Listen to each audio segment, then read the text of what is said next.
This is a journey into a world of mystery and deceit, a fantastical place full of UFOs, strange encounters, and stories of alien abduction. My name is Nick Cook. I'm a defense journalist. My job is to investigate secret programs, the shadow defense industry, worth billions of dollars but hidden from public view. I dig out evidence of clandestine technologies concealed behind a network of false trails and military smokescreens. In this film, I'm going into a world that is taboo for a journalist like me. Now, more people than ever believe in UFOs.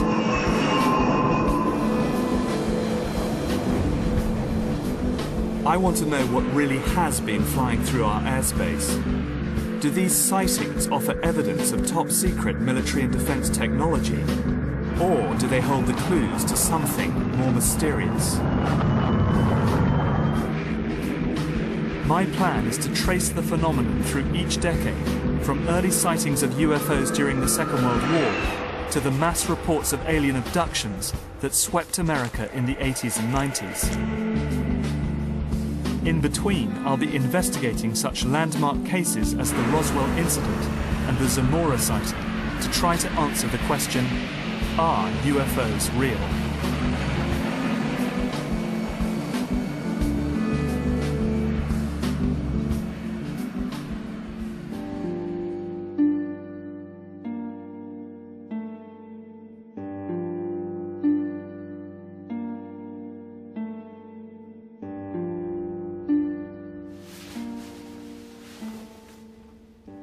People send me pictures like these every week, and most of them are pretty obvious hoaxes. But very occasionally, something genuinely intriguing arrives, like this one, for example, a picture taken by a Canadian Air Force pilot on a military exercise. And what it shows is indeed quite startling. I've seen many pictures like this, all of them taken by aircrew, people who are trained to record data. UFOs are a taboo subject in the military, and very much for an aerospace journalist like me. Pilots who report them risk being grounded, or perhaps even referred to a psychiatrist for an assessment. So these pictures tend to arrive on my desk anonymously, and for good reason. But these pictures resonate with me because the matter of who you share airspace with when you're traveling at twice the speed of sound really is a matter of life and death. I've spent 20 years writing about leading-edge aerospace technology. I've probably interviewed thousands of pilots in that time. A handful of them are reporting UFO incidents that are genuinely mysterious. I want to know what it is, though, these men are really seeing.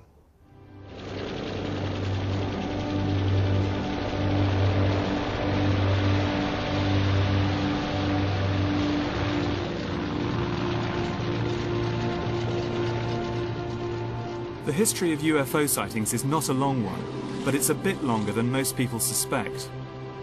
To start to make sense of UFOs, you must go back 63 years. To the Second World War and these men, and what some of them saw in the night skies over Europe. Allied aircrews described strange glowing balls of light that tracked their aircraft, and even coined a name for them, Foo Fighters.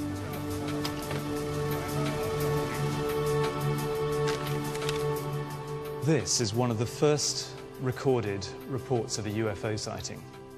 It's taken from the official RAF archives, and it is highly unusual. It recounts the story of one pilot officer called B.C. Lumsden, who saw something extremely unusual during a bombing raid over Germany on the 7th of December 1942.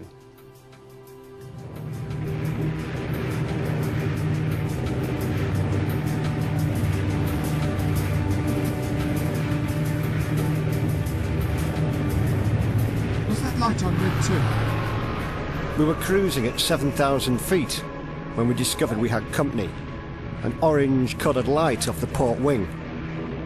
At first I thought it was tracer flak, but discounted this when I saw how slowly and controlled it was moving. What the hell is it? It seemed to be playing with Red 2, diving around the fuselage. Suddenly, it turned starboard and headed straight for us. I found it hard to make other members of the squadron believe me, but the following night, one of the squadron flight commanders had a similar experience, with a green light. It's gone, it's gone, it's gone!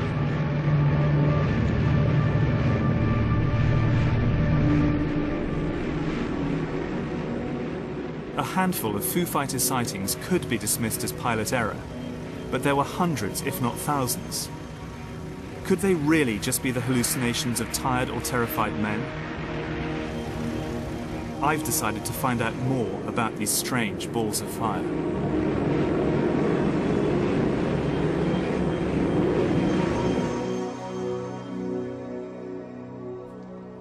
Military historians Dave Clark and Andy Roberts are leading experts on UFO sightings during the Second World War.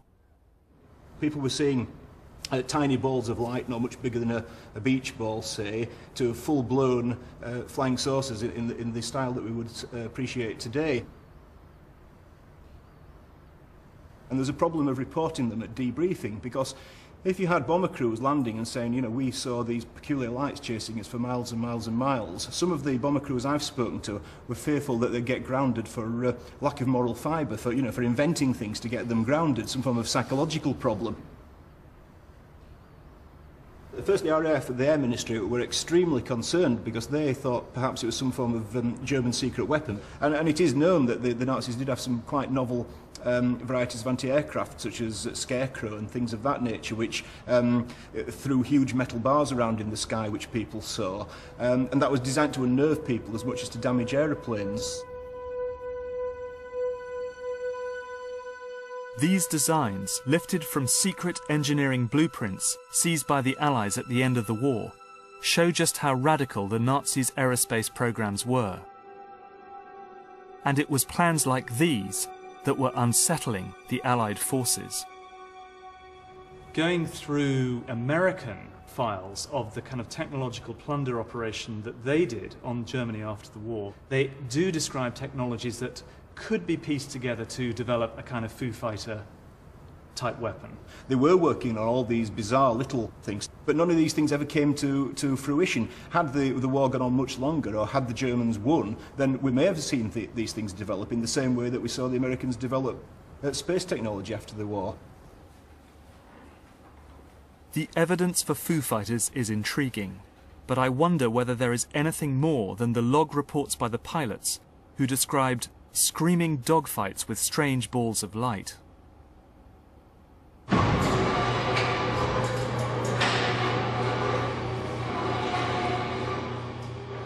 I've come to meet American technology historian John Dering. He has first-hand information on the development of Foo Fighters. I interviewed a German aircraft engineer who had actually worked on these vehicles in the prototype stage and in the early phases of production. These were vehicles that were unmanned. They were what we would probably best describe today as unmanned aerial combat vehicles.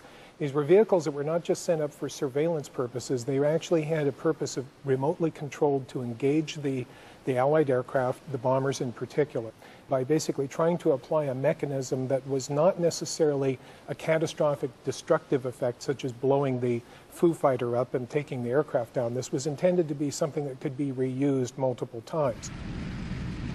There's plenty of anecdotal evidence that Allied air crewmen saw these things over Germany, but what about hard evidence on the ground that this technology was actually pursued by the Germans? One of the reports that I have seen and looked over was in reference to a project in the Black Forest that involved a small vehicle that was specifically intended to be an interceptor for advanced air defense against Allied bombers. Now, that document actually came from a U.S. intelligence officer, and so I have pretty high certainty that that was real.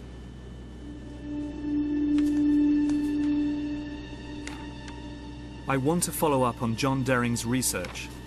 His work indicates there was secret technology being developed in Nazi-occupied Central Europe, which might account for some of the UFO sightings. These are the Sudeten Mountains on the Polish-Czech border. During World War II, this beautiful valley was home to some of the finest scientific minds of the Third Reich. It was here that the Nazis built one of their underground research facilities, the Wenceslas mine.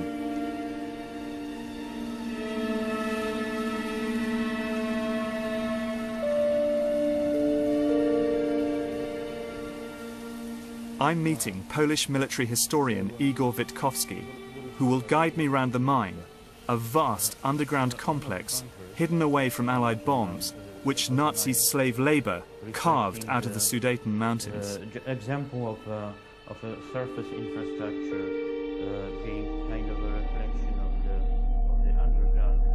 Here, in the desperate last months of the war, that German scientists worked around the clock to produce Kriegensscheiden, the war-winning technology that might produce a stunning knockout blow, even as the Nazis were being pushed back towards Germany.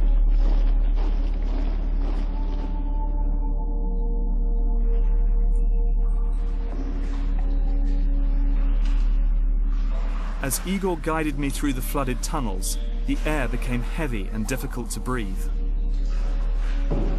So in effect, we've come hundreds of meters through this complex, and we're now deep into the mountain. Not hundreds of meters, but several kilometers, in fact. This is several kilometers into the mountain.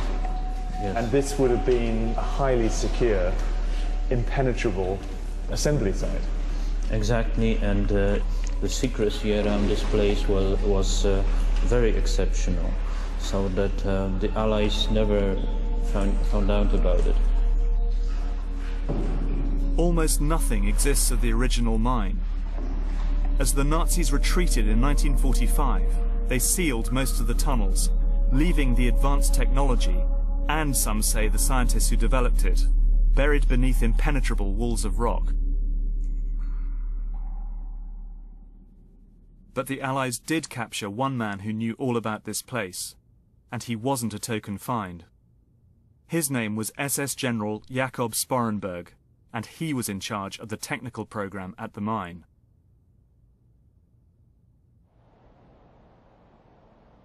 What he revealed astonished his interrogators. Indeed, I find it astonishing 60 years later. He spoke of a secret experiment attempting nothing less than to conquer gravity. He described a bell-shaped device that needed enormous amounts of electrical power. It was made of a hard, heavy metal and filled with a mercury-like substance that was violet in colour and glowed when under test.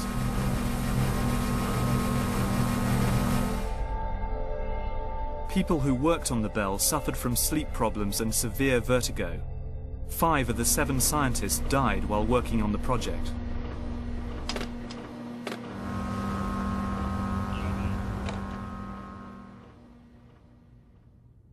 In a memo to Hitler, the scientists wrote, "It is in our opinion that the scientific results ascertained from our experiments with the bell are truly decisive for the war."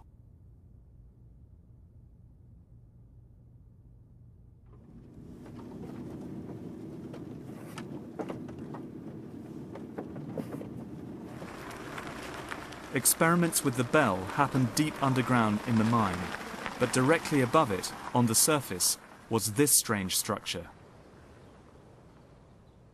Called the flytrap, it first showed up on an Allied aerial reconnaissance photo in 1944.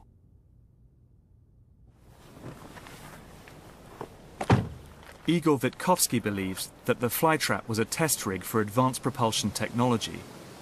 In other words, flying saucers. There is a extremely strong and thick steel reinforcement of the pillars, which means that it was to withstand some great forces working on it. How did it work? We don't know exactly, but we do know from Sporenberg's evidence that the bell was a revolutionary device, and the flytrap, designed as its test rig, was fed with underground cables running to the heart of the structure. So the cabling led down here, Right or away rather from the power station over there. yes, up to the flytrap. Right. It was Well, they're actually virtually filled with high voltage Yeah. cables, as thick as an arm. Right. You know, that thickness. I have photographs of them, and that's just another strange fact that point out to such a possibility that it would have been used for some experimental purposes. I mean, they're actually pretty sizable. It's kind of like 1.5 meters of concrete-lined ducting down here. Yes, exactly. Pretty solid. So it all adds up to, I mean, pretty strong evidence that the power station over there was feeding this tremendous amount of power to the facility, the fly trap over there. Just there, exactly. Yeah, yeah. In a way, no, very strong. What Witkowski has uncovered is interesting. I've spent a long time researching the quest to produce anti-gravity technology, the holy grail of aerospace design. Is it possible that the UFO sightings over Nazi Germany were related to this quest?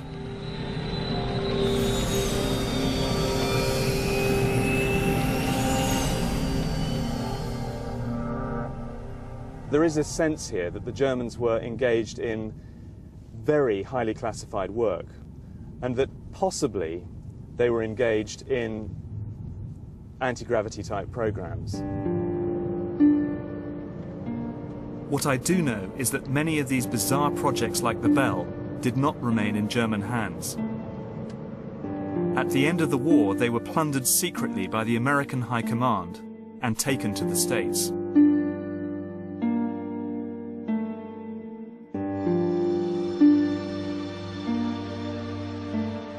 The speculation about Foo Fighters was about to be overshadowed by one of the most sensational UFO sightings of all, the 1947 incident at Roswell in New Mexico. That's where I'm heading next.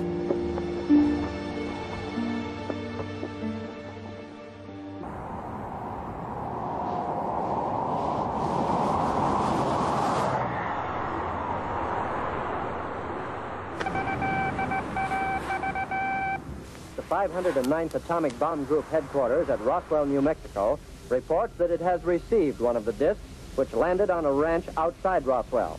Colonel William Blanchard of the Roswell Air Base refuses to give details of what the flying disc looks like. In July 1947, a UFO is supposed to have exploded in midair over Roswell, New Mexico, showering its debris over a remote ranch nearby. The actual saucer itself is said to have come down here on the plains of San Agustin. UFO proponents doggedly say that this vehicle that allegedly crashed here was extraterrestrial. The Roswell crash is the best known case in the annals of ufology. Supporters of the extraterrestrial explanation claim that the military recovered crash debris and alien bodies from a site located on the very edge of a top-secret military base called White Sands. The press had a field day. Reports of a crashed disc hit the headlines, and Roswell quickly became a national controversy.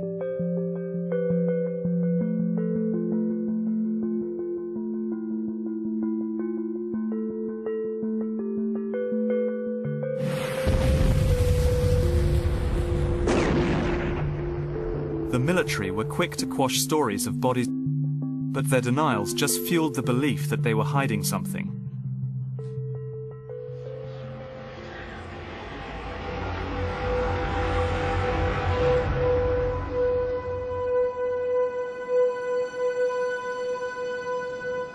The rumors about Roswell refused to die.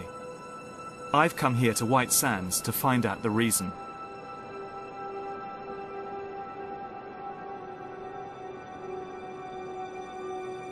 There's something strange about the sky here. I'm over 5,000 feet above sea level, and the air is crystal clear. I've come to meet Mike Smith and Wayne Matson, two ex-Air Force officers who have lived in the area for some time. Mike explains that the desert climate can throw strange shapes into the air.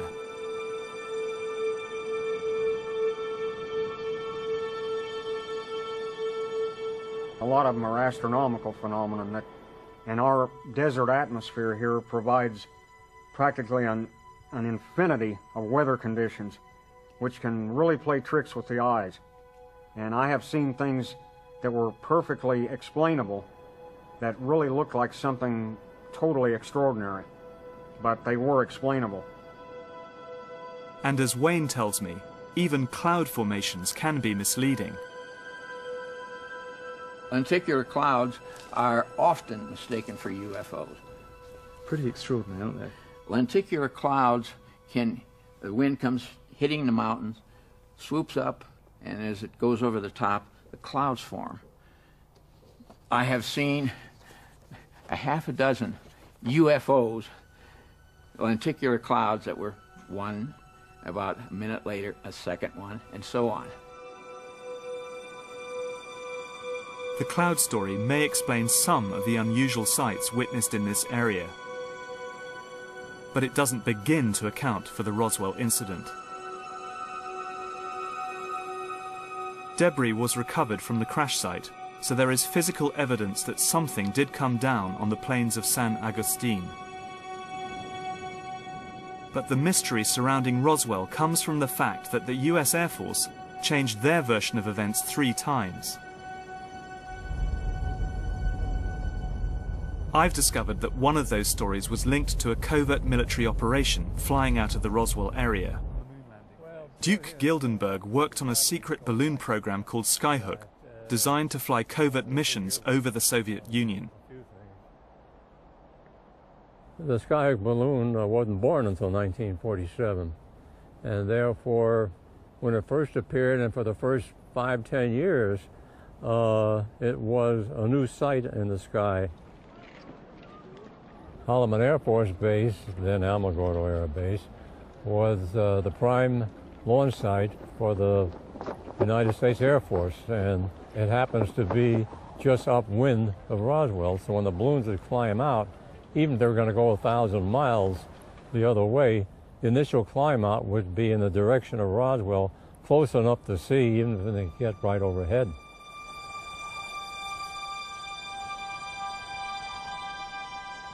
Every flight we flew generated UFO reports.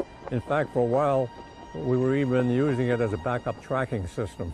We call up a town and say, anybody see a UFO this afternoon? Yeah, one to the, okay, what direction? To the south?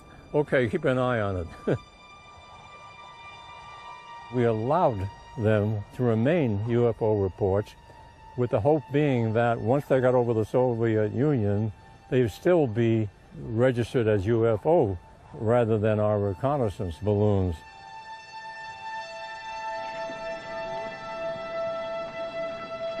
But in one incident, the UFO cover story broke down, leading to a famous US-Soviet standoff.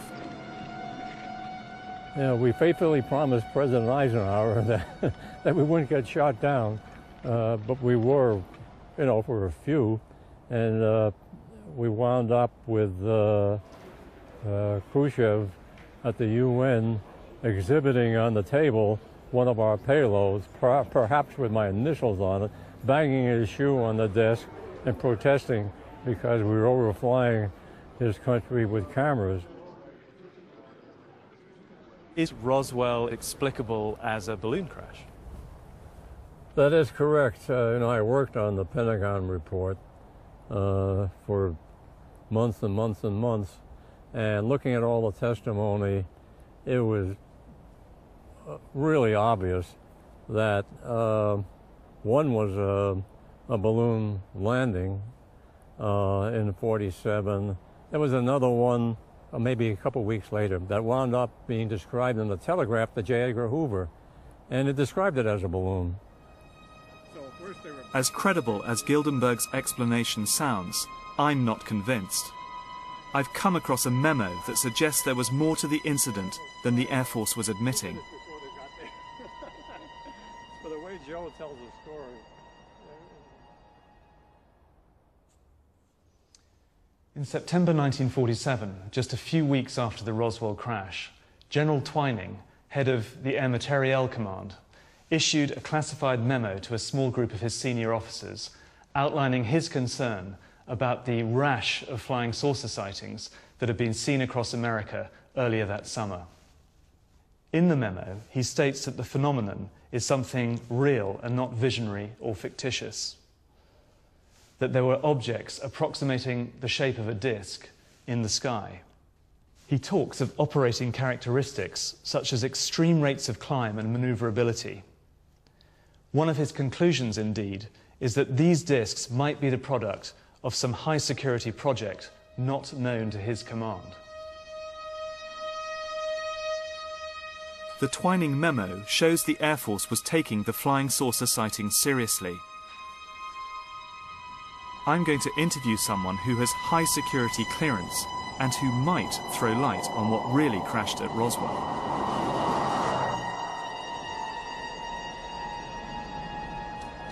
I'm here to see John Alexander, Vietnam vet, ex-Special Forces and military intelligence. He's taken a close interest in the Roswell incident. Part of the problem has been the government itself.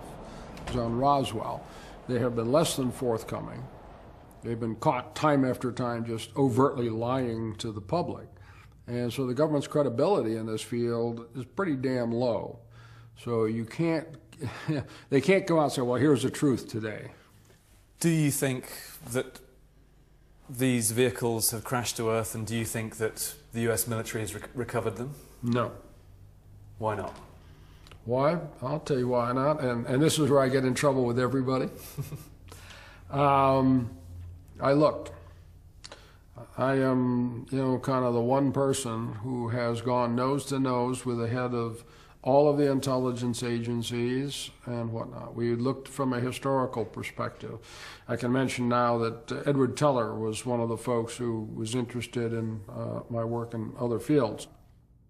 Edward Teller. He was the head of weapons research at Los Alamos and father of the H-bomb. If alien technology had been found by the military, he would surely have known about it. I actually had him over for dinner. We had this discussion. He was not opposed to the notion of UFOs. We always said if 5 people knew at that time, Teller would have been one of them, because understanding energy, and he was the one who was working on the most advanced energy source known at the time, and you get the absolutely not. So Teller told Alexander that whatever it was that crashed at Roswell, it was not extraterrestrial. But I still don't buy Gildenberg's story about a balloon crash. So my thoughts are moving back to the Second World War and the work of the German scientists. Could the American operation to capture those scientists and their technology offer any clues to what really happened at Roswell? In 1945, President Truman ordered a secret operation codenamed Project Paperclip. It instructed the US military in Germany to round up German scientists and persuade them to carry on their work in America.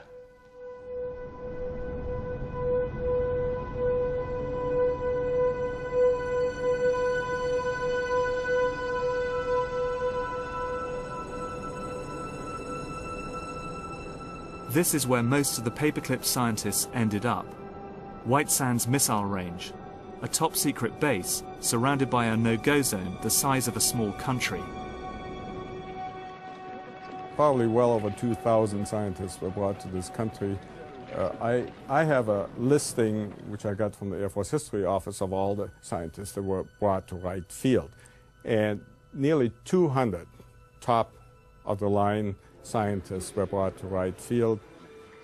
The Germans were anywhere from 5 to 15 years ahead in certain areas. For instance, you think of the V2A4 missile, not intercontinental at that time, but a first ballistic missile. That was a huge step at the time. I've visited this area many times, and its power and beauty never diminishes. It's a strange mix of primitive landscape and high-tech doomsday hardware, tucked into the southwest corner of America. One thing's for sure. The German scientists brought here after the war would have been totally cut off from the outside world. The thing that bothered most of them that I knew more than anything was the summertime, because we get temperatures often here of 42 and 43 Celsius in July, June and July, and that was absolutely so incredible to them they couldn't believe it. It was a vast cry from being in Germany, because they're used to mountains and forests. Okay, we got the mountains, but we don't have the forests down here. We don't have the water that they have, and things are quite a desert. It was here that the German scientists created the beginnings of the American space program. And it is also here, in this highly secret territory, that the number of UFO sightings really started to take off. I was out stargazing, and I looked up, and I may have been for at the most 5 seconds. There was this large black triangle that just blacked out stars, and it was moving just across. Making any noise? No sound whatsoever, total silence. I never heard any reports about it, nothing. And you have a massive database. These are just a few. Yeah. And what are these all these detail sightings of UFOs in the White Sands, Alamogordo, New Mexico region? I see they kind of range from the jocular to the more serious. Anything I can get my hands on that I find. So after all of these years, all of this study, your own sightings, what are you forced to conclude, Wayne? I conclude that my government is lying to me. About what? About UFOs. The American government has changed its own version of the events at Roswell so many times that my instincts, as a defense journalist, are that we're all being fed a false trail. Perhaps the work of the German scientists could offer a completely new explanation for the Roswell incident. What evidence do you have that the Germans were working on flying saucer technology? There certainly was an interest in that type of a vehicle after the war. It presented the possibility of some maneuverability that would be greater than what they would have had with the conventional piston or jet engines of that time using a fixed wing. At the time of Roswell, the US Air Force was experimenting with radical new designs. Could this bizarre aircraft be based on this one? A design drawn from secret Nazi blueprints seized by the Americans after the war.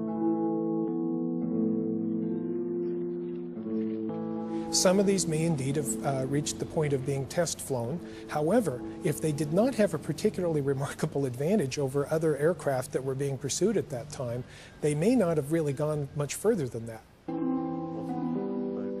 Perhaps the Roswell crash can be linked to the work of the German aircraft designers quartered at White Sands in 1947. I think it's very possible that what crashed was a secret prototype based on these radical designs. But I can't prove it. And the US government has changed its mind so many times that we may never know the truth. But what is certain is that UFO sightings in America were about to reach epidemic proportions. Not just in New Mexico, but over the skies of the nation's capital, Washington, D.C. They caused such panic that President Truman was forced to speak about them publicly. In a few short years, UFOs had reached the highest office in the land. What? Oh, yes, we discussed it at every conference that we had with the military. There's always things like that going on. Flying saucers, and they've had other things, you know, if I'm not mistaken. Flying saucers have invaded our planet. Washington, London, Paris.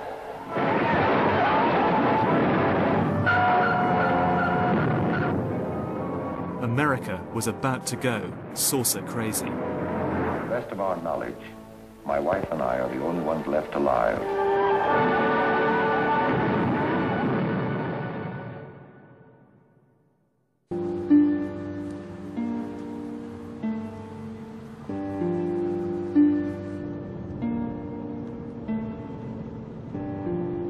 I'm in Washington to investigate the extraordinary escalation of UFO sightings that occurred in America during the 50s.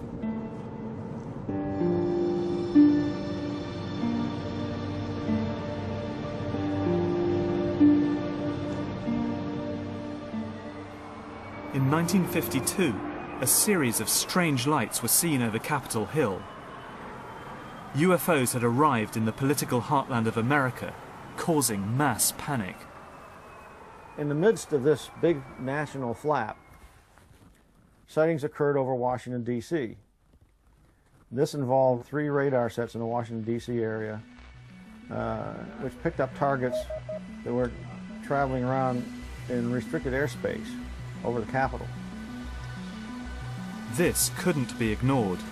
It had all the makings of a national emergency. Whether it was alien visitors, or as many in the military suspected, advanced Soviet spy technology, the Air Force needed to act fast. Jets were launched against the UFOs, and the military made sure their actions made headline news. The intention was to reassure the public, and it might have worked, but for the fact the following weekend, the 19th of July, the UFOs were sighted again.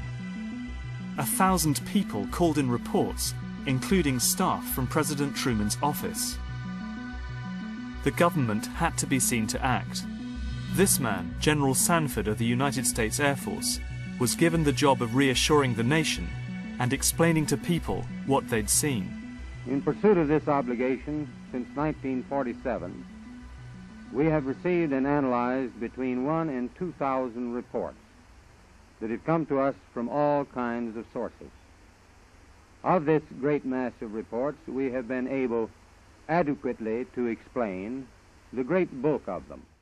So here he was saying specifically they're not a threat to the United States, the implication being the Air Force is doing its job when there's no threat out there, in spite of the fact that the Air Force internal documents had said, you know, well, it might be Soviet, and used that as a reason to investigate and so on.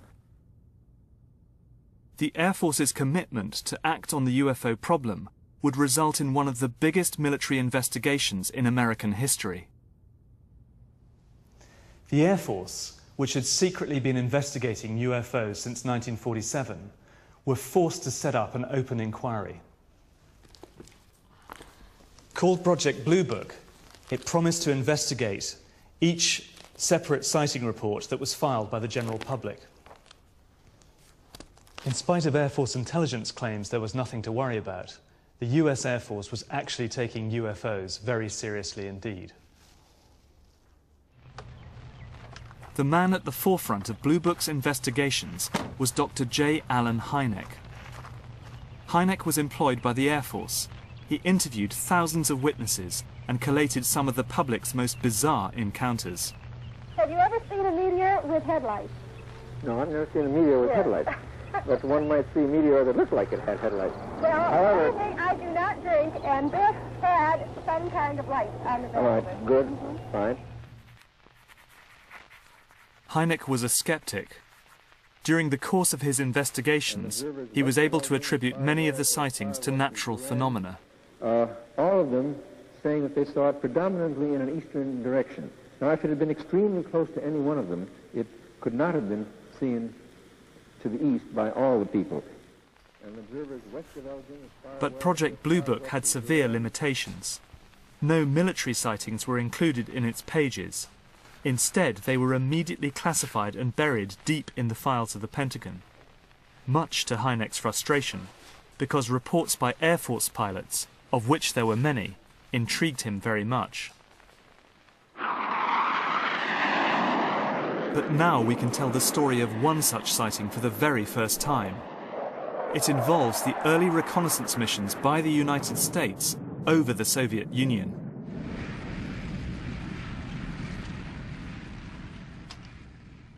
Thomas Hanley was an RB-47 radar operator. one of the first Cold War spies in the sky. When you're flying, you are always aware of anything in your airspace. One particular night, the aircraft commander saw a bright light coming towards us. And all of a sudden, the light just went immediately to the other side of the aircraft. So we played cat and mouse with it, whatever it was, for an hour anyhow.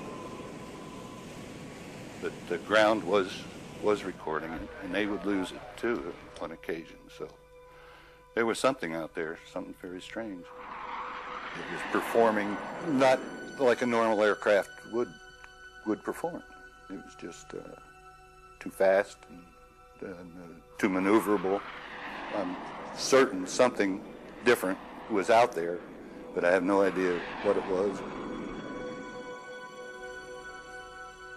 The problem for the US Air Force is that this man is entirely credible.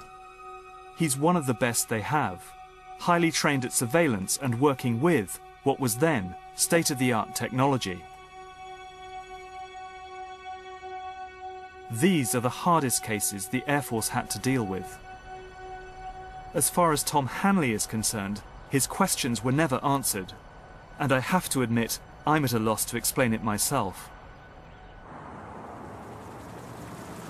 But in the meantime, the CIA was becoming very interested in the UFO phenomenon for their own purposes.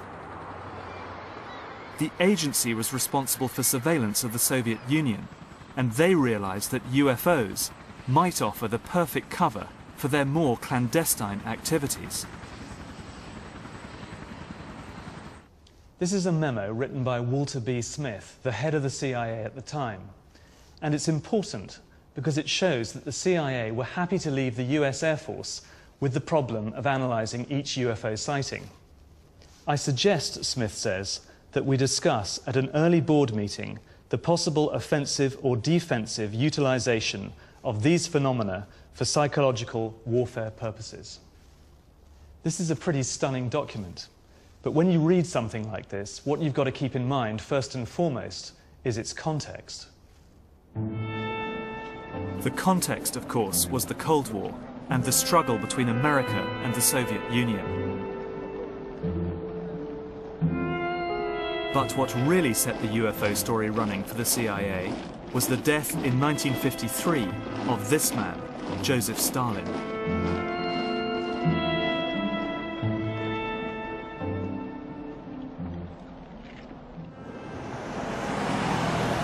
I'm going to meet the former senior analyst of the Soviet desk at the CIA, who can tell me exactly how the CIA set about manipulating the UFO story in order to gain the upper hand in the Cold War.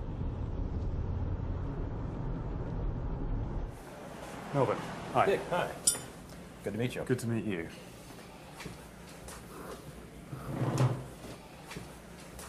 Eisenhower had only been in office for 2 months, and Stalin died rather suddenly. And Eisenhower called in some of his major people, not only policy people and political people, but intelligence people.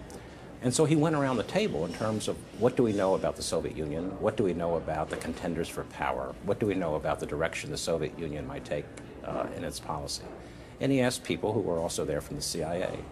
And not only was there no speculation on what it would be like in the Soviet Union, and would the Soviet Union be more or less threatening to the United States, there was no intelligence collection. And I really think it was out of that discussion and that event that the beginning of the ideas that led to the U-2, the ability to conduct surveillance of the Soviet Union from the air with a high-altitude spy plane, I think it began with the turning point of Stalin's death and no understanding of what it meant for the United States.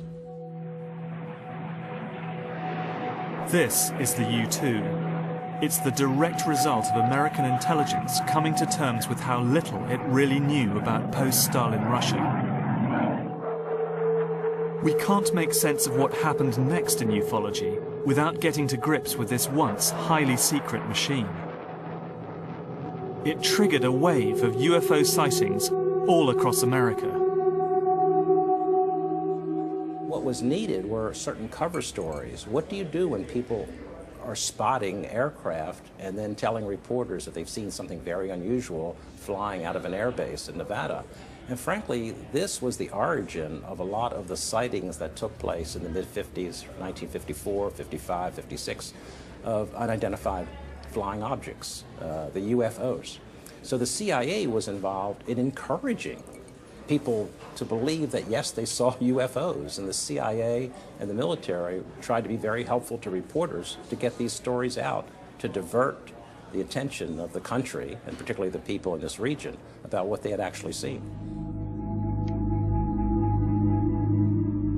We believe that UFOs are real, that they are from outer space, and that they are intelligently controlled. And then it went into a small cloud. Again, we spotted as it came out of the cloud, and very shortly after that, it quickly disappeared.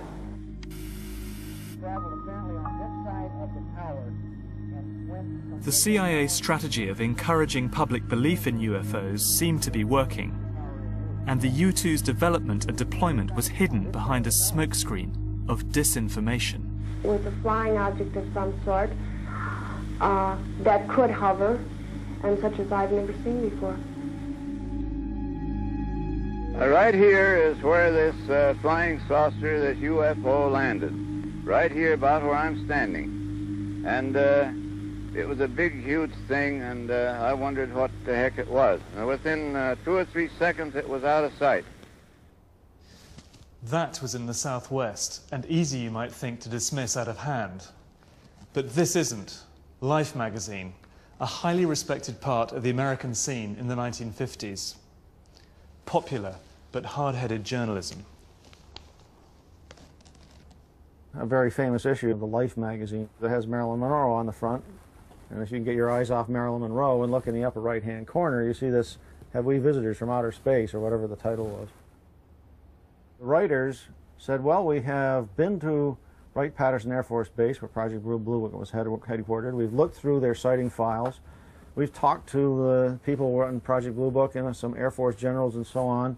And it appears that the Air Force is now treating this subject seriously. And their conclusion in the article was that, that we're right on the hairy edge of saying, yeah, there really are interplanetary visitors being involved here. That's what people are seeing. And the Air Force doesn't seem to be denying that.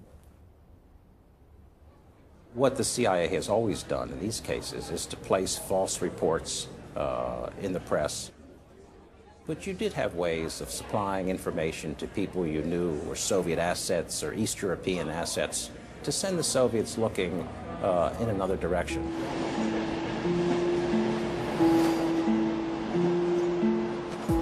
The real targets of the flying saucer fever were, of course, the Russians. What did they make of the UFOs, I wonder?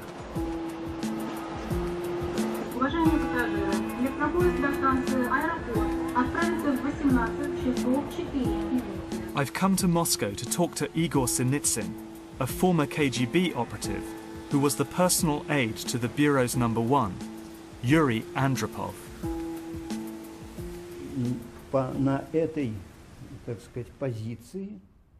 While in this position, I once had the chance to acquaint myself with a document regarding UFOs, which had been prepared by one of the military intelligence officers. So, when I read this series of articles on UFOs, I decided to give it to Andropov to read.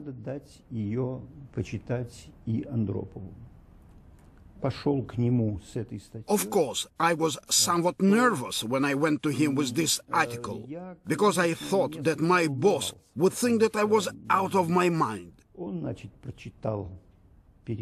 He read through the translation and began to study it very closely. Then, quite unexpectedly, Yuri Andropov opened his desk and took out a very thin file from the top drawer, gave it to me to read and said, "Only read it here and don't take it away." Much to Sinitsyn's surprise, the file contained highly classified UFO sightings occurring all over the Soviet Union.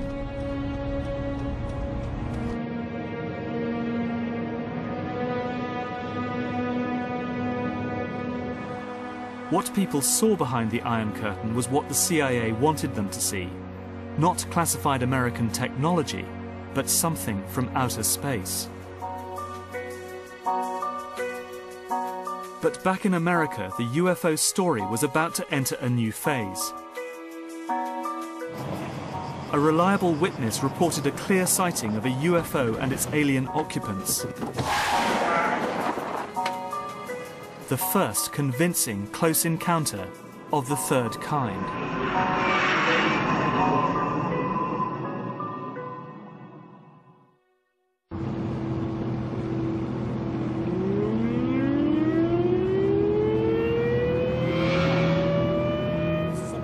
On the 24th of April 1964, America experienced its first credible close encounter of the third kind. Officer Lonnie Zamora was driving along a quiet stretch of road skirting the edge of the White Sands Missile Range in New Mexico. What the hell was that? Suddenly he caught a glimpse of something strange in the sky.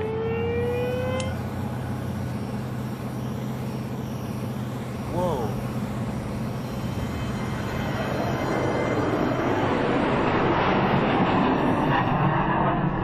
He left the road and set off for the desert, following the craft.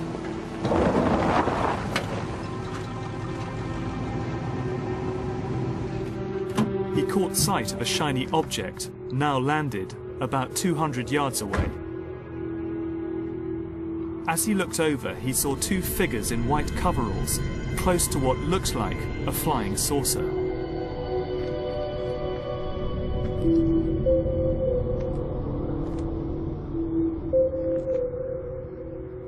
Suddenly, without warning, the craft took off and headed straight for him.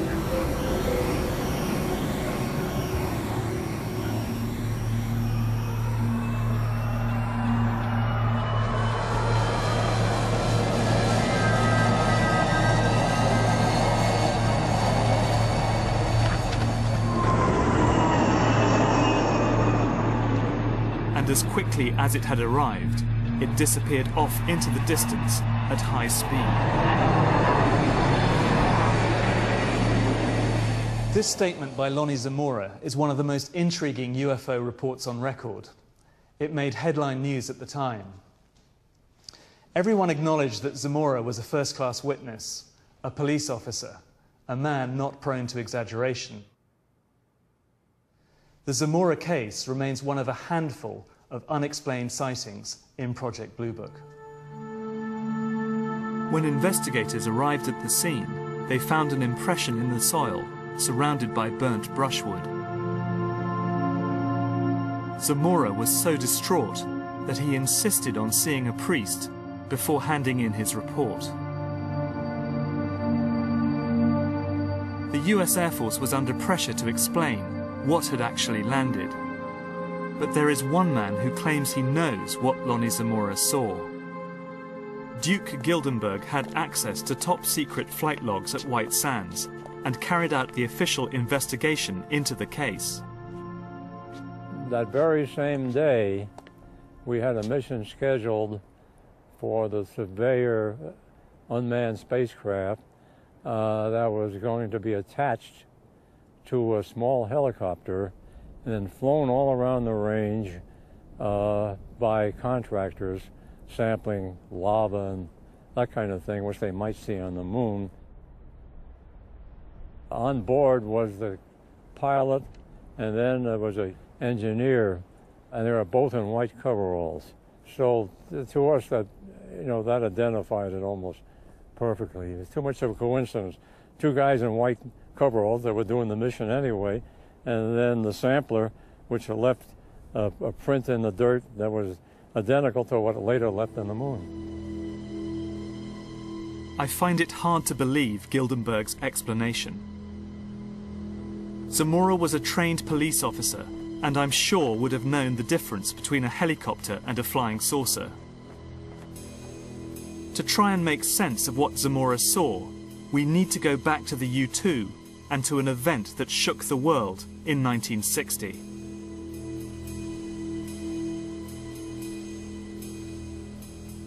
When U-2 pilot Gary Powers was shot down over the Soviet Union, Cold War tensions intensified.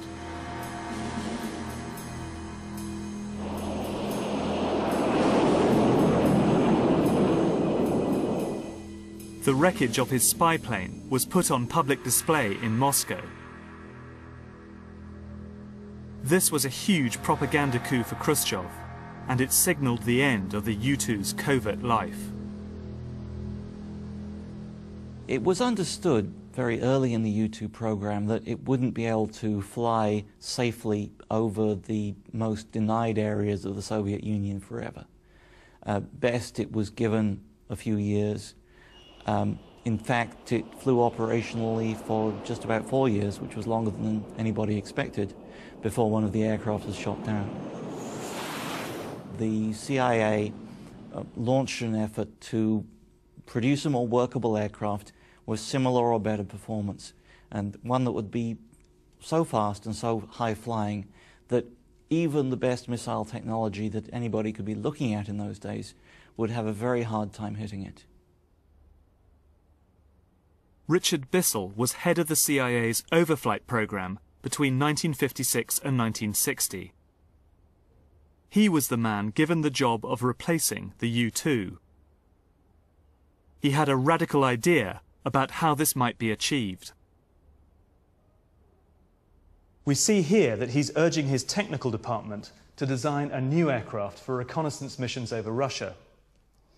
According to Bissell, who had a very good grasp of the technological challenges, the optimal shape for that vehicle would be saucer-shaped. The Avrocar, which appears for all the world to be a flying disc. It wasn't just Bissell who had flying saucers on his mind. Just across the border, Avro, a Canadian-based company, had recruited talented British aerospace designer John Frost to work on a flying saucer. Frost was a visionary, and under his leadership, the company began experimenting with disc-shaped craft. Called the Avrocar, it was a handful to fly and could barely get off the ground, but it caught the eye of the United States Air Force. They bought all rights to the project, and then it simply disappeared.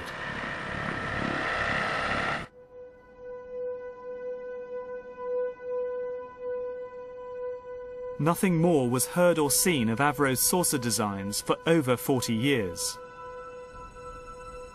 But flying discs did not die with the Avrocar.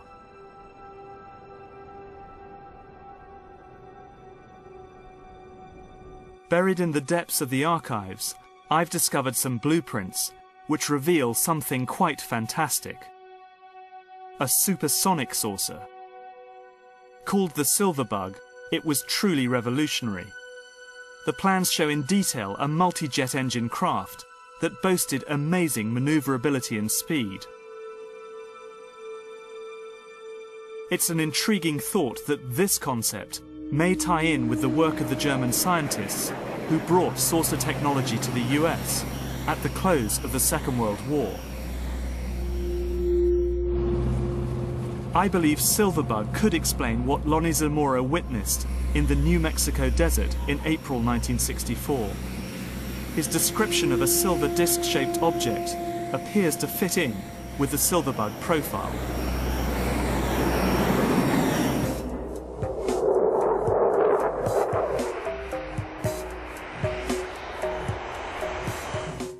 There's plenty of evidence that a host of other covert technologies were being developed by the Air Force during the 1960s.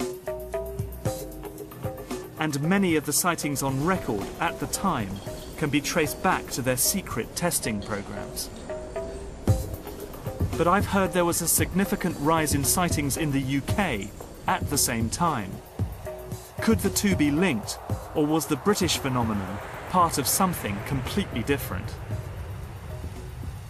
I'm going back to the UK to find out.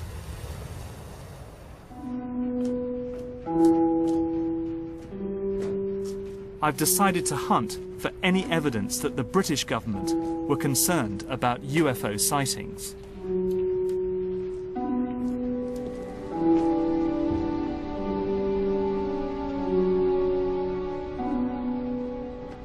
As an aerospace journalist, I've spent many hours poring over old Ministry of Defence memos.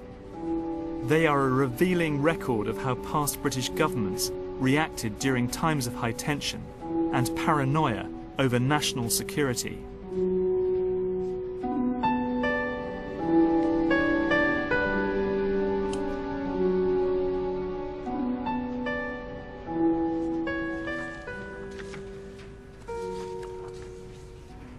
Well, there's a really sort of fantastic, typical British understatedness about all these reports emanating from the MOD round about the 1950s and 60s about UFO sightings. We have memos here from Winston Churchill, for example, who was Prime Minister in 1952, saying, "What does all this stuff about flying saucers amount to? What can it mean? What is the truth? Let me have a report at your convenience." Fantastic. Lord Cherwell, head of the Air Ministry, drafted this reply to Churchill. It was typically dismissive. It explained UFO sightings as deliberate hoaxes, optical illusions, mistaken identification, or known astronomical phenomena. But Cherwell was not privy to US intelligence. He had no idea how the increase in UFO sightings in America could be linked with secret developments in defense technology.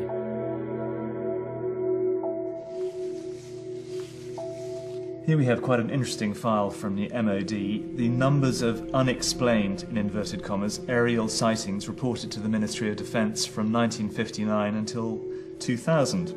The sightings rise modestly from 1959, when you have 22 sightings, and then up to 95 in 1966. But in 1967, they really jump. They jump from almost 100 to 362 sightings, which is really quite significant and remarkable.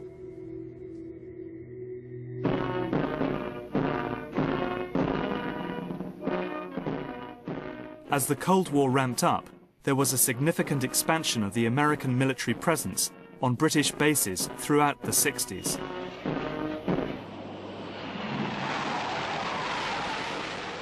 I think the height of those tensions, there was something in the order of 18 or 20 US bases on British soil, and you know the tension was ratcheting up, and there was many incidents where there were full air defence alerts, aircraft scrambled, and obviously until aircraft had been able to sort of identify what had been picked up on radar as Russians, they remained until that point UFOs effectively. But there were some very mysterious cases which appear to have baffled the MOD at the time. I'm thinking of the Robin Peck incident, for example. The case you're referring to happened on the Norfolk coast near Brancaster, at a little village called Docking, and you've got the American bases at Sculthorpe and Lakenheath, not very far away. This case happened in the summer of 1969. A man called Robin Peck was returning home to this little village quite late at night, after midnight, and his light suddenly failed and his engine started misfiring.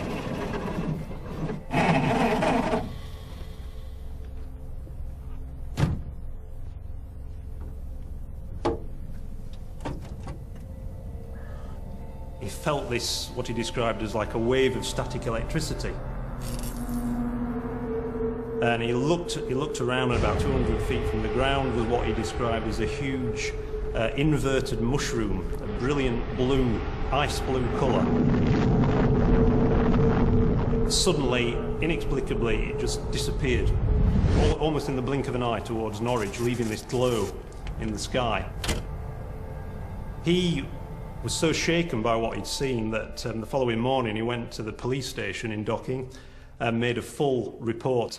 These reports went to the Ministry of Defence in London, and they were passed around from one division to another. They ended up with the Defence Intelligence people. And there was a little comment on the file that basically said, maybe this was a UFO. I could find no explanation in the Ministry of Defence archives revealing what Peck actually witnessed. Which is not surprising, since only a tiny group at the highest level of the MOD had any idea of what the Americans were flying out of these bases. With the expansion of US bases in the UK at bases like Mildenhall, do you think this myth about UFOs could have just migrated across the Atlantic to protect US activities at these bases?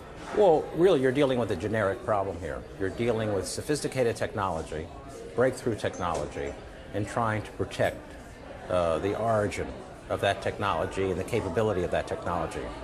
And it's quite possible that a story that worked for you in the United States in the 1950s could be applied to the deployment of U-2. You needed to protect not only the capabilities of these sophisticated instruments, you needed to protect, in some cases, the United States' role in deploying these instruments, because this was a sensitive issue often to a host country. Some of the strange UFO sightings in Britain and the United States might be explained by activities at a secret base here in Nevada. So secret, in fact, that, according to the Pentagon, it still doesn't officially exist. From a defense journalist standpoint, it doesn't get any stranger than this. Just behind me there is Nellis Air Force Base. Nellis is at the southernmost tip of the Nellis Air Force Range, a closed-off area totally barred to the public that's about the size of Switzerland. And nestling within the Nellis Air Force Range is Area 51, the world's most secret Air Force base.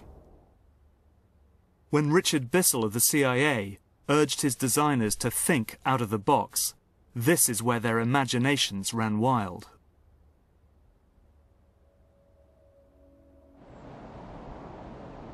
It's the testing ground for the US Air Force's most secret technology.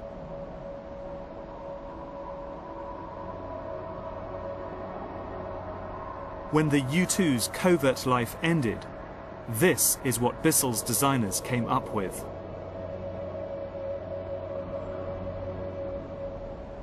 The Blackbird is the apex of aerospace technology.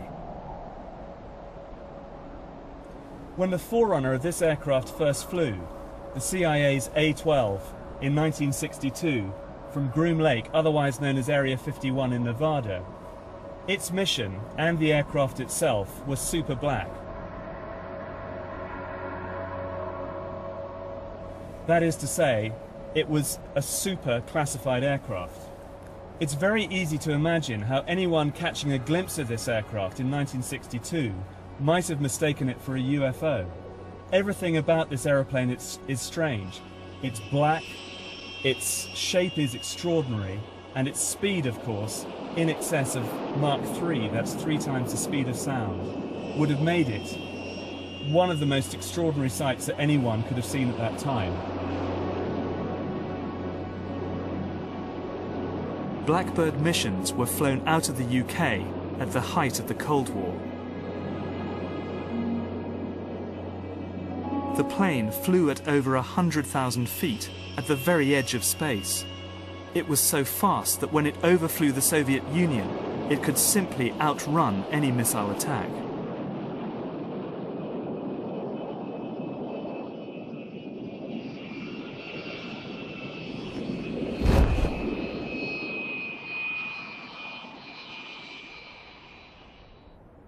But it wasn't so much American spy planes that were worrying the Russians.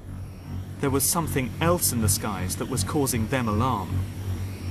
An incident over the small town of Petrozavodsk would trigger the largest study of UFOs on the face of the Earth. Russia's X-Files had begun.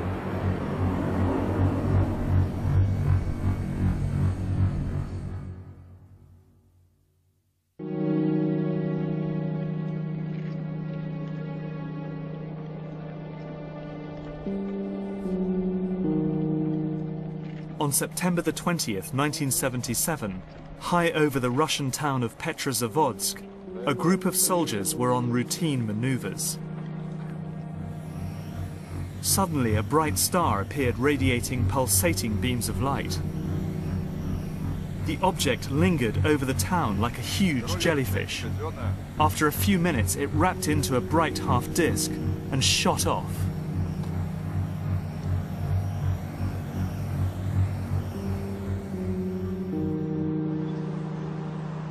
News of the event reached the Kremlin. And Yuri Andropov, head of the KGB, gave an extraordinary order that the entire Soviet army should watch the skies for unidentified flying objects.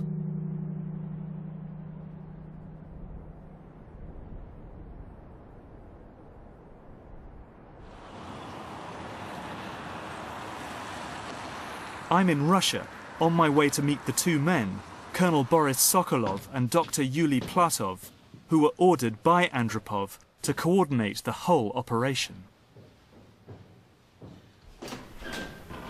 Oh, Colonel Sokolov. Nick Cook. Yuli.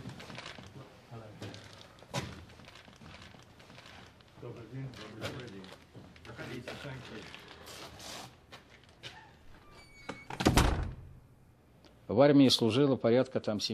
that time, the army had a total of 7.5 million serving personnel, stationed across the whole of the Soviet Union, which comprised a sixth of the world land mass. The army controlled the monitoring of these abnormal events. In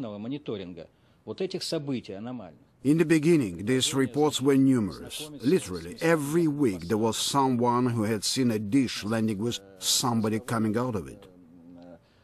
Even when a sighting was not considered sensitive, it was still stamped top secret.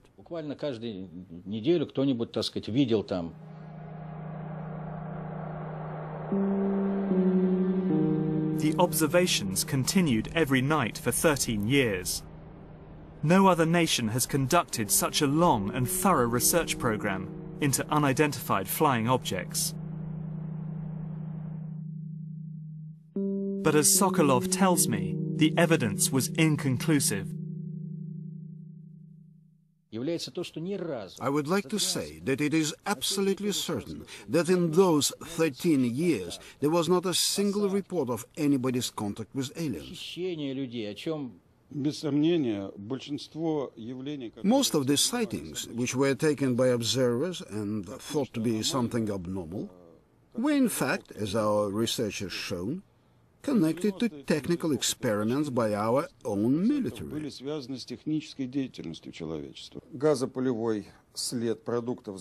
And as Dr. Platov explains, even the Petrozavodsk incident, which led to Andropov's UFO surveillance operation, was nothing more than a secret missile launch.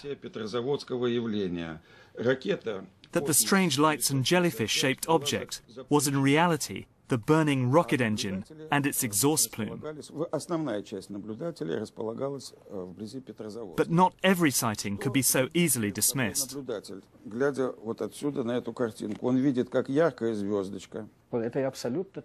Even though we could explain some of these sightings, there were many unexplained events which caused scientists to scratch their heads and which still remain unanswered today.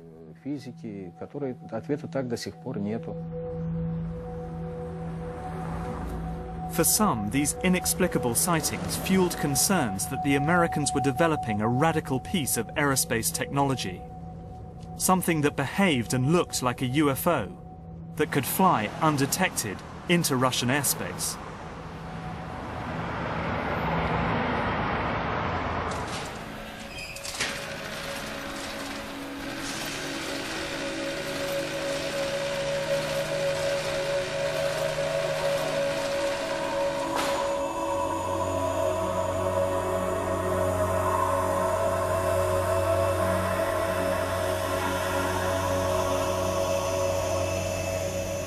And the Russian fears were well-founded. This is stealth, a quantum leap in aerospace technology. The Americans had built an invisible plane. If you took one or two looks at that airplane and you saw how strange the shape was, it wouldn't take you very long to figure out that They were aiming at a very, very low level of radar cross-section. What was done with the first real stealth program was to produce something that had the radar signature of a small shotgun pellet, or perhaps maybe a small bird.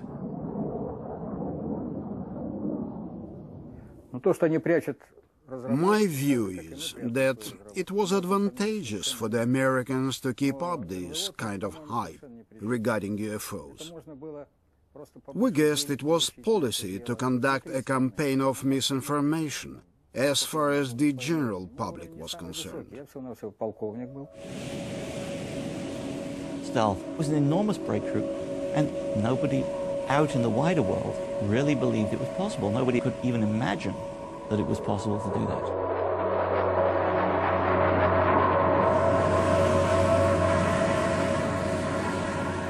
The Americans had won the technological race. By waging a campaign of disinformation on their own people with the UFO cover story, the CIA were able to hide the existence of stealth from Soviet surveillance for 10 years.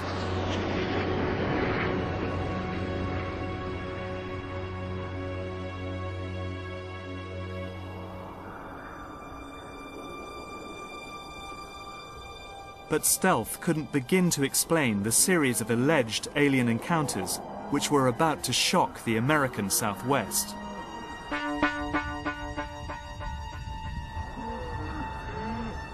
The rectum had been partially removed. The eyes were bulging out. I was horrified at the thought of what could do this in broad daylight. I really did believe something strange was going on. We had one up north where we believed the animal was paralyzed and was alive when it was being mutilated. These horrific events took place all over the plains of New Mexico, an area that had been witnessing UFO sightings continuously since the 1940s. I'm on my way to meet Edmund Gomez.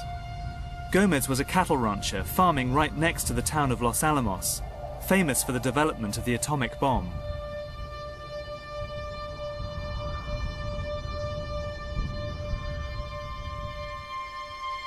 We met up and headed out to a desolate corner of his ranch.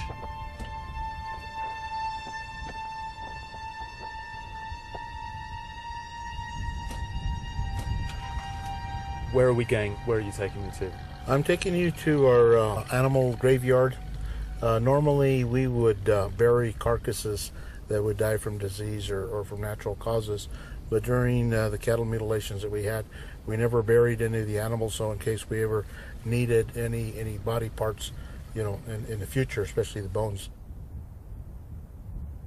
The mutilations themselves took place over quite a time period, didn't they? Yes, they on our ranches from 1976 through 1982, approximately. When you found a mutilated cow, typically what kind of wounds would you find on the animal?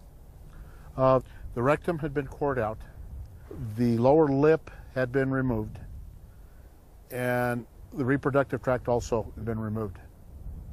The organs that were removed precisely without spilling of any blood, and it was very, very neatly done. Many of the ranchers believed the cattle mutilations were the result of UFOs, that aliens were dissecting the animals for experimentation. Usually when you find an animal that dies of a disease or natural causes, the scavengers will attack the animal and attack the fleshy parts that they can, you know, that are easy to tear into. And this was not torn flesh. But for Gomez, there were other clues. We saw this light kind of flying over our pastures, and all of a sudden it kind of just came to a standstill. It looked like it was saucer-shaped, but had two decks, and had two sets of lights on it, flashing one on top and one down towards the bottom. You know, when you look at them, you know, you think, well, gosh, that looks like the typical flying saucer. When all of a sudden, the lights inside the cockpit of this vehicle went on, and when the lights went on, I could see the props of a chopper. And as Gomez tells me, he has his own theories about the fate of the targeted animals. They would put ropes or chains around the legs of the animal and lift them up and haul them off somewhere. Do their thing, come back, bring them back, and not lay them down, but drop them. Because we found several animals that had broken legs, broken backs, broken hips, and so forth. And why dump the cow, leave the carcass here?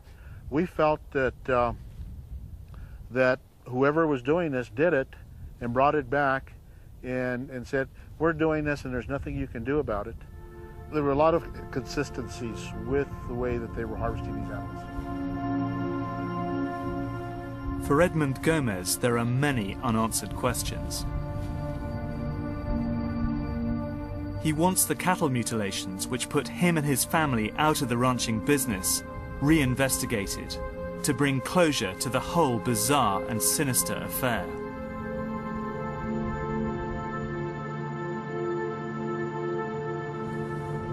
Well, I think Gomez's hunch that this was some sort of covert testing activity was bang on the money. From the way the cows were mutilated, from the organs that were removed from the cows, it seems very clear that this was some kind of covert testing, covert monitoring program of some kind of contamination in that region. It also seems very clear that someone is trying to put in some kind of linkage between this mutilation activity and UFOs, trying to dress helicopters up, for instance, to make them look like UFOs in an area where people are very superstitious, very fearful of things they don't understand. So it's clear to me that some kind of disinformation campaign is going on, but the reality is whatever was going on up there has nothing to do with extraterrestrials or UFOs.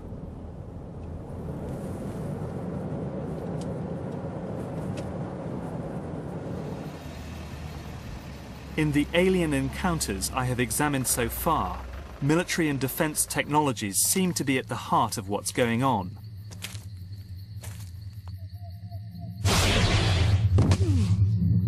But parallel to these stories are other reports of more direct encounters between aliens and humans, which seem to be of a wholly different order. These are the chilling first-hand accounts of alien abduction.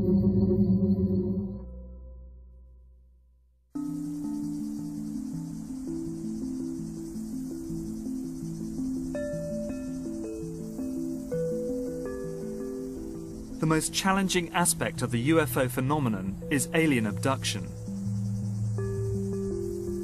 Throughout the 80s and 90s, stories of abduction swept across the US. Over 2 million Americans claim to have been taken by aliens. These stories followed a pattern. Typically, abductees claimed they had been taken in their sleep to an alien craft, where they were subjected to invasive surgery. Samples were taken. Probes were implanted. Some victims reported they had been abducted not just once, but many times.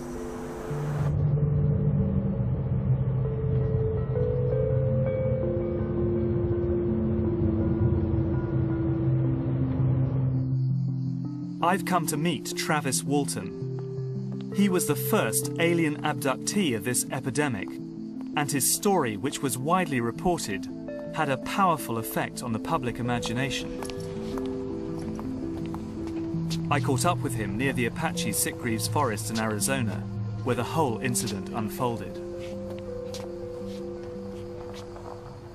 Well, there was a group of 7 of us men. We were working up in the mountains, in the woods. We had a tree cutting contract up there. And we just finished a long, hard day's work, and we were headed home. We'd worked late that night, so it was starting to get dark. And as we were driving down this rough track there, we saw light coming through the trees. What the hell is that?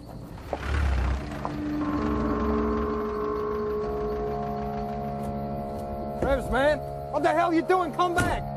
Travis! Back then, you know, I was a kind of a wild sort of a guy. You know, I was showing off, you know. It was stupid.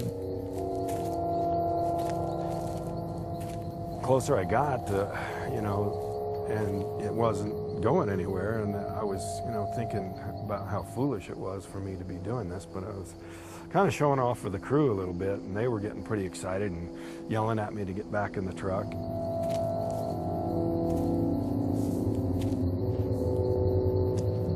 When I got up to it and I was standing there looking up at it, the sound suddenly got louder and it started to move, and it was making this sort of a rocking motion.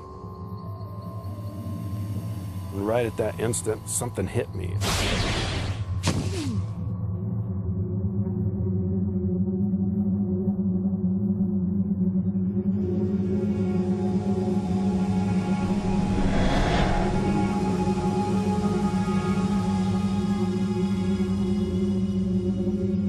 Next thing I knew, I was regaining consciousness, but I was in a lot of pain.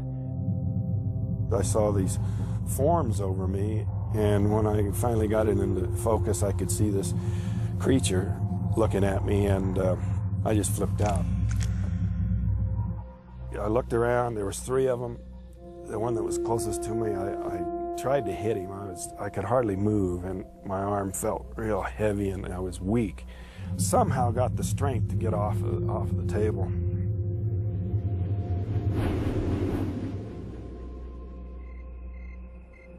Several nights later, Travis Walton reappeared, dazed and confused. I didn't know how much time had gone by. There's something in the conversation, you know, made that apparent to them. He said, "Hey, feel your face," and I felt, and I had this, you know, week's growth of beard, and I was just totally shocked by this. I said, "You've been gone 5 days." I had enough trouble just dealing with the reality of this incredible thing that had happened to me, you know. It was just so hard to explain what I'd been through, and there was nobody to relate to, and, you know, 29 years ago, that was turned to. It was just on my own.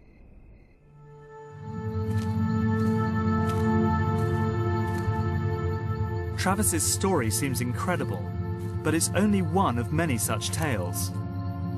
Does the weight of evidence add up to a believable pattern of abduction? In order to understand the nature of the contact experience in the 1980s, we need to look at the first reported cases back in the 1950s. They come here to commune with outer space. Start the message now, group. Here we go. We are your friends. We are your friends. Please contact us. Contactees were a group of people who claimed they'd been visited by human-like aliens from planets such as Venus and Saturn. Unlike Travis Walton's aliens, these visitors were reputed to be benign. We are your friends. Living in the shadow of the arms race, contactees preached peace towards all species, whether alien or terrestrial, and campaigned for disarmament. As Cold War paranoia reached its peak, the CIA ruthlessly misled the American people about UFOs in order to hide their surveillance programs against the Soviet Union. Melvin Goodman believes that the contactees were simply the victims of this dark political climate. I wonder, in terms of a general disinformation campaign, whether if you plant a seed, basically from then on, there's nothing you can do to control it. Well, that's the blowback principle. And certainly once you get involved in UFO sightings and trying to encourage the people of the Southwest that there were indeed UFO sightings and making people who may have been lunatics appear to be heroes, there's no telling when that will end, and there's no telling what kind of blowback will take place. And even the people who started this kind of mythology can end up believing their own myth because they start to hear this story played out over and over again. Of course, disinformation is a factor behind tales of UFO sightings and alien contact. But I also think there's something else. Our need to believe. Anthropologist Charles Ziegler has studied many abductee testimonies. These people were not mentally impaired. Many of them were, in fact, highly trained. They believed these things. It gave them the same kind of satisfaction that religion gives other people. The notion that we're not alone, that there is some entity that's looking after us, that there's a better place waiting for us when we die. The chief skeptic of all, Dr. J. Allen Hynek, who investigated UFOs for the US military, also became a believer. It was Hynek's interviews and expertise that formed the basis of the 1977 film, Close Encounters, directed by Steven Spielberg. I think that we're all interested in having the re-enchantment of the universe. We want to feel that there are transcendent things out there that we're not aware of and that bode good for the human race somehow. I think this is just a natural human feeling.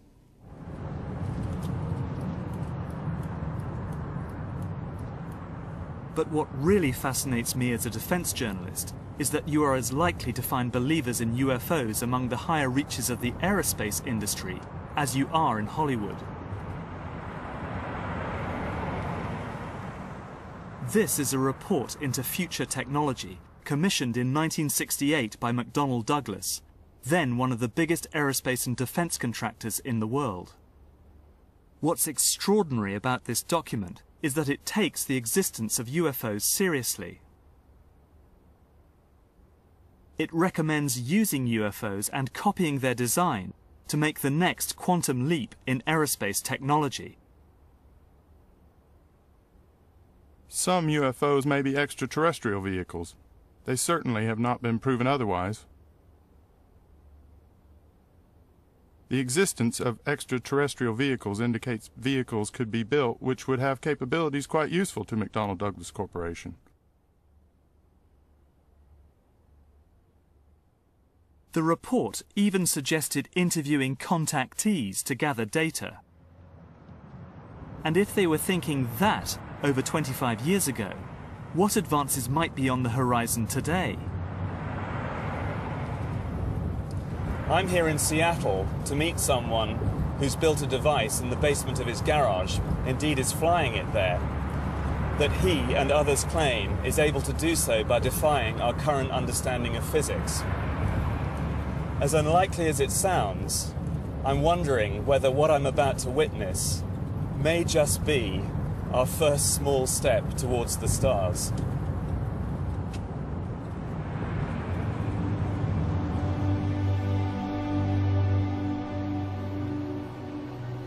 This strange device is made of balsa wood and glue and covered in a layer of aluminium foil.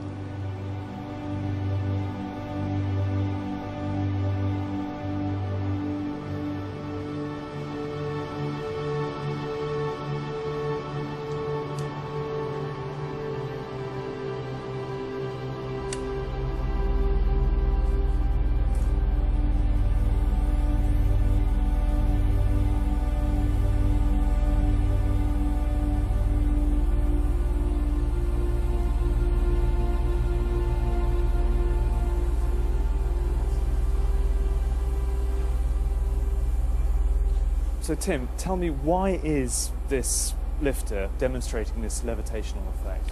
Well, there's an interaction that occurs between the corona wire, which runs around the top, and the foil underneath. Yeah. And there's a 3 to 4 centimeter air gap in between there, and literally a high voltage electric field occurring.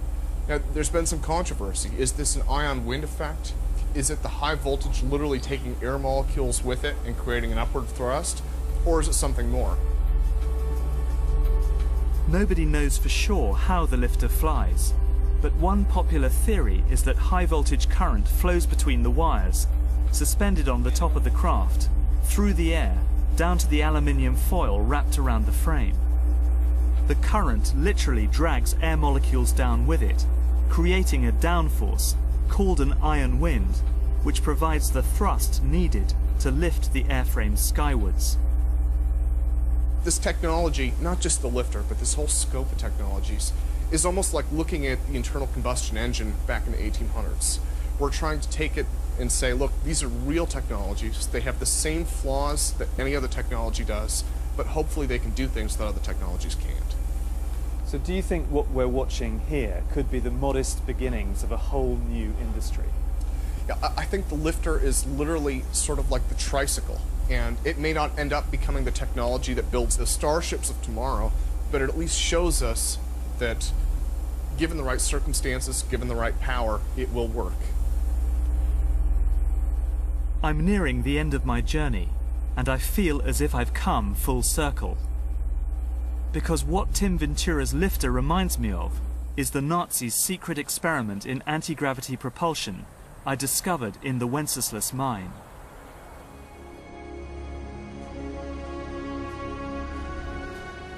So what's the truth about UFOs? The story of successive attempts to develop radically new forms of flight, conducted under the strictest secrecy, is inextricably bound up with our relationship with UFOs over the last 60 years. Whether it's Allied pilots buzzed by strange balls of fire in 1942, or the Roswell incident 5 years later, there is a strong case to be made that secret military technology offers a convincing explanation for many UFO stories. For me, what is so striking about Roswell is that it's the first good example of an officially sanctioned UFO disinformation exercise. It showed the CIA that UFOs could provide perfect cover for their Cold War activities. It didn't take much for the CIA to spin the extraterrestrial story into the hearts and minds of the American public. And once it was there, all manner of experimental technology could, if it was spotted, be put down to the UFO phenomenon. But there are some cases that I just can't explain.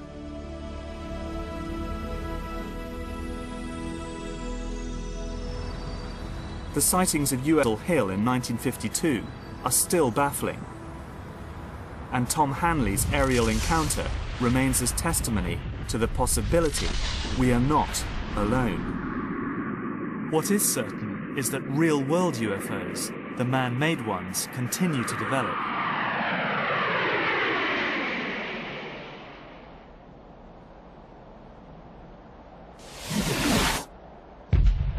Recently, a series of sonic booms were heard exploding across California and Nevada.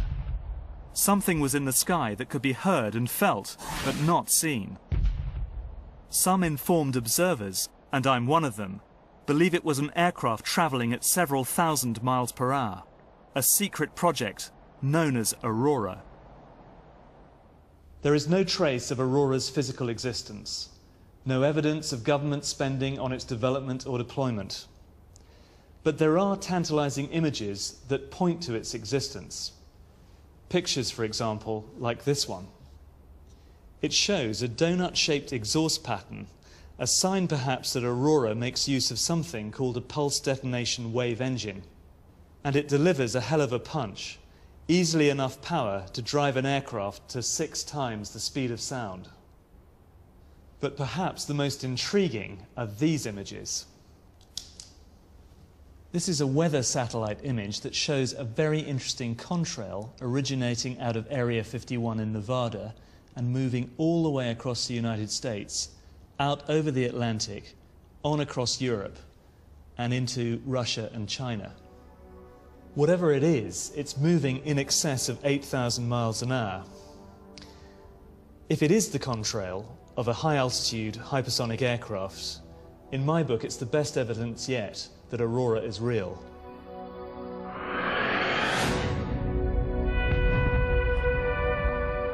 And Aurora's flights will probably give birth to a new wave of UFO sightings. Because whether aliens exist or not, many of us want to believe in them. Perhaps the only way we will ever find out for sure is if we make the leap into deep space ourselves. That day may come sooner than we expect.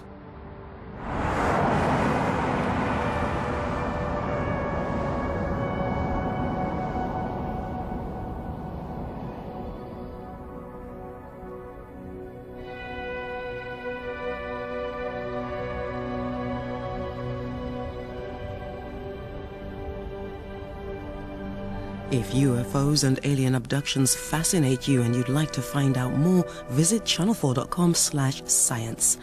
Next, from aliens to alienation, when Grace gets upset by a baying mob in Big Brother.